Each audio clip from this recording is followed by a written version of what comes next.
حبل حبل حبل حبل حجب حجب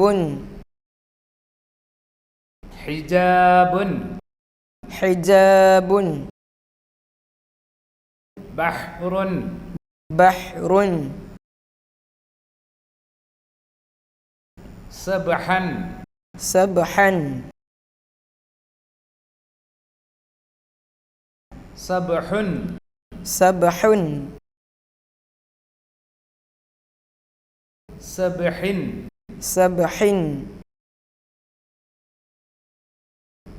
حاجب حاجب حوت حوت جحيم ജഹീം ഹ വരുന്നൊരു വാക്കുണ്ടോ ഹൽവ പറഞ്ഞാൽ ഹ ഉണ്ട് ഹ വരുന്നൊരു വാക്കുണ്ടോ നഹ്ല് പറഞ്ഞാൽ ഹ ഉണ്ട് ഹ വരുന്നൊരു വാക്കുണ്ടോ മിൽഹ് പറഞ്ഞാൽ ഹ ഉണ്ട് ഇടത്തുനിന്ന് വലത്തോട്ട് വരച്ചു ഹാമിദ പിന്നെ പകുതി വട്ടവും വരച്ചു ചേർത്തു ഹാമിദ അന്ത്യഭാഗമൽപ്പമങ്ങ് നീട്ടിവിട്ടു ഹാമിദ ഭംഗിയായി ഹഇനെ വരച്ചു തന്നു ഹാമിദ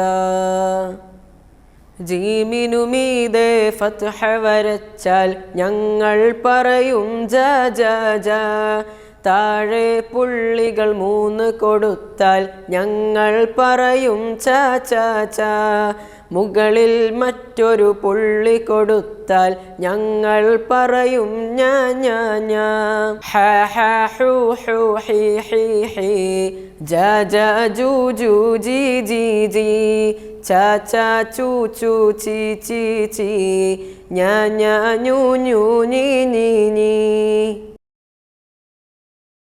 أبيح أبيح بحوث بحوث حجا حجا حاجب حاجب ഹാറ് പറഞ്ഞാൽ ഹ ഉണ്ട് ജാറ് പറഞ്ഞാൽ ജീമുണ്ട് ചാറ് പറഞ്ഞാൽ ചായുണ്ട് ഞാറ് പറഞ്ഞാൽ ഞായുണ്ട്. അസ്സലാമു അലൈക്കും വറഹ്മത്തുള്ളാഹി വബറകാതുഹു. മുല്ലപ്പൂ മക്കൾ നന്നായി എഴുതുന്നുണ്ട്, നന്നായി വായിക്കുന്നുണ്ട്, നന്നായി പഠിക്കുന്നുണ്ട്, നന്നായി പാട്ട് പാടുന്നുണ്ട്. അൽഹംദുലില്ലാഹ്. എൻ്റെ മുല്ലപ്പൂ മക്കളെ എല്ലാവരെയും അല്ലാഹു തആല നല്ല മക്കളാക്കി തീർക്കട്ടെ. ആമീൻ. കഴിഞ്ഞ ദിവസം വേറെ ഒരു പുതിയ അക്ഷരം പഠിച്ചു. ഇതുവരെ നമ്മൾ അലിഫ് പഠിച്ചു, ഹംസ പഠിച്ചു, ബാ പഠിച്ചു, താ പഠിച്ചു, സാ പഠിച്ചു, ജീം പഠിച്ചു. പിന്നെ കഴിഞ്ഞ ദിവസം പഠിച്ചത് ഹ, ജീമിനെപ്പോലെ തന്നെയുള്ള ഒരക്ഷരം, പക്ഷേ പുള്ളിയില്ല. ജീം എഴുതിയ പോലെ തന്നെ എഴുതണം, പുള്ളി വേണ്ട. ഹ നമുക്കൊന്ന് എഴുതി നോക്കാം. ഹ,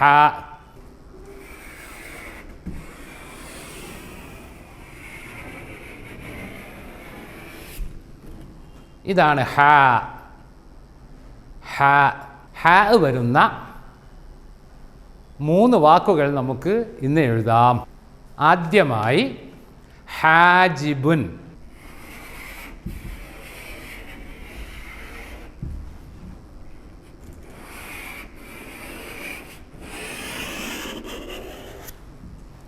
ഇങ്ങനെ എഴുതണം. അതിനുശേഷം ഹാഇന് ഫത്ഹ കൊടുക്കണം, ജീമിന് പുള്ളി കൊടുക്കണം, കസ്റ കൊടുക്കണം, ബാഇന് പുള്ളി കൊടുക്കണം, ലമ്മ തൻവീൻ കൊടുക്കണം.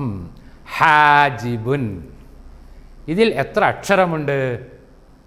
ഹാജിബുൻ 4 അക്ഷരമുണ്ട്. ഏതാ?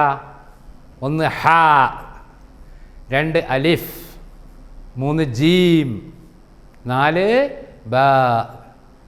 ഹാജിബുൻ. ഹാഇനു ശേഷം അലിഫ് വന്നു. അലിഫിനെ താഴെ നിന്ന് മുകളിലേക്ക് എഴുതി. അടുത്ത നമ്മുടെ വാക്ക് അഹുജ്ജു.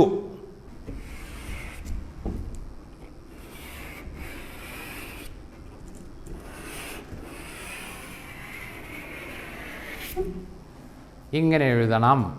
അതിനുശേഷം അലിഫിന് മുകളിൽ ഹംസ കൊടുത്ത് ഫത്ഹ കൊടുക്കണം, ഹാഇന് ലമ്മ കൊടുക്കണം, ജീമിന് പുള്ളി കൊടുത്ത് ശ്രദ്ധ കൊടുത്ത് ലമ്മ കൊടുക്കണം. മനസ്സിലായോ? അഹുജ്ജു. ഇതിൻ്റെ പേരെന്താ? ശ്രദ്ധ. ശ്രദ്ധയുണ്ടെങ്കിൽ എന്താ സംഭവിക്കുക? അക്ഷരത്തിന് ലേശം ഘനം കൂടും. മനസ്സിലായോ? നമുക്ക് ചില അക്ഷരങ്ങൾക്ക് ശ്രദ്ധ കൊടുത്തു നോക്കിയാലോ? കൊടുത്തു നോക്കാം.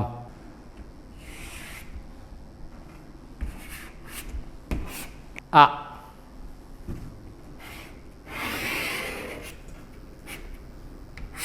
ഇപ്പോൾ എന്തായി? അബ.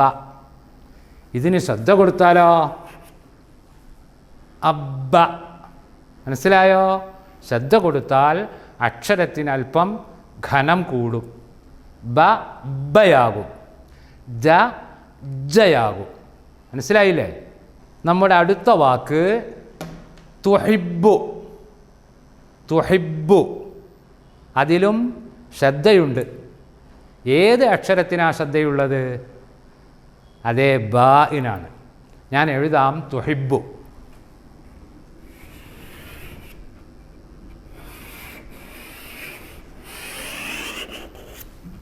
ഇങ്ങനെ എഴുതണം. ശേഷമാണ് താഇന് പുള്ളി കൊടുത്ത് ലമ്മ കൊടുക്കേണ്ടത്. പിന്നെ ഹാഇന് കസ്റ കൊടുക്കണം. പിന്നെ ബാഇന് പുള്ളി കൊടുക്കണം.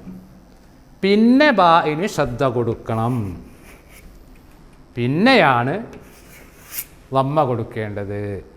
തുഹിബ്ബു. മനസ്സിലായല്ലോ? അൽഹംദുലില്ലാഹ്. എൻ്റെ മുല്ലപ്പൂ മക്കൾ കഴിഞ്ഞുപോയ പാഠങ്ങളിലെ അക്ഷരങ്ങളും വാക്കുകളുമൊക്കെ നിരന്തരം പല പ്രാവശ്യം ഭംഗിയായി എഴുതി നോക്കണം. എന്നാൽ നന്നാക്കി എഴുതാൻ സാധിക്കും. നല്ല കയ്യെഴുത്താകും. കാണാൻ ഭംഗിയുള്ള കയ്യെഴുത്ത്. അല്ലാഹു തആല മക്കളുടെ കയ്യെഴുത്തൊക്കെ നന്നാക്കി തരട്ടെ. ആമീൻ. അസ്സലാമു അലൈക്കും വറഹ്മത്തുള്ളാഹി വബറകാതുഹു.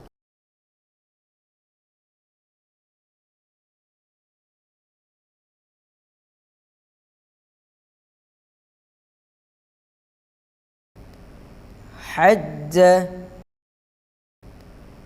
حج أحب أحب حجج حجج تحت تحت നീ എവിടെ? ഞാനിത് ഹൽക്കിനകത്തുണ്ട്. ഹൽക്കിനകത്ത് നീ എവിടെ? ഹൽക്കിൻ നടുവിലിരിപ്പുണ്ട്. ഒന്ന് പുറത്ത് വരാമോ നീ? ഞാനിത വന്നു. ഹ ഹ ഹ ഹ പഠിച്ചാൽ ഹജർ പഠിക്കാം. ഹ ഇല്ലെങ്കിൽ ഹജറില്ല. ഹ പഠിച്ചാൽ നഹ്ല് പഠിക്കാം. ഹ ഇല്ലെങ്കിൽ നഹ്ലില്ല. ഹ പഠിച്ചാൽ മിൽഹ് പഠിക്കാം. ഹ ഇല്ലെങ്കിൽ മിൽഹില്ല. ഒന്നാം ബെഞ്ചിലെ കുട്ടികളെല്ലാം ഒന്നായി ചൊല്ലി ഹ ഹ ഹ. രണ്ടാം ബെഞ്ചിലെ കുട്ടികളെല്ലാം ഒന്നായി ചൊല്ലി ഹു ഹു ഹു. മൂന്നാം ബെഞ്ചിലെ കുട്ടികളെല്ലാം ഒന്നായി ചൊല്ലി ഹി ഹി ഹി. ഹഇനു രൂപം 4 നാലും കാണാൻ രസമല്ലേ? ഹബിലിൽ ആദ്യം ഹ അല്ലേ? ബഹ്റിൽ ഹ നടുക്കല്ലേ? സുബ്ഹിലൊടുക്കം ഹ അല്ലേ? നൂഹിൽ ഹ തനിച്ചല്ലേ? ഹജറിലെ ഒന്നാം ഹർഫേത് ഒന്നാമത്തത് ഹ ആണ്. ബഹറിലെ രണ്ടാം ഹർഫേത് രണ്ടാമത്തത് ഹ ആണ്. മിൽഹിലെ മൂന്നാം ഹർഫേത് മൂന്നാമത്തത് ഹ ആണ്.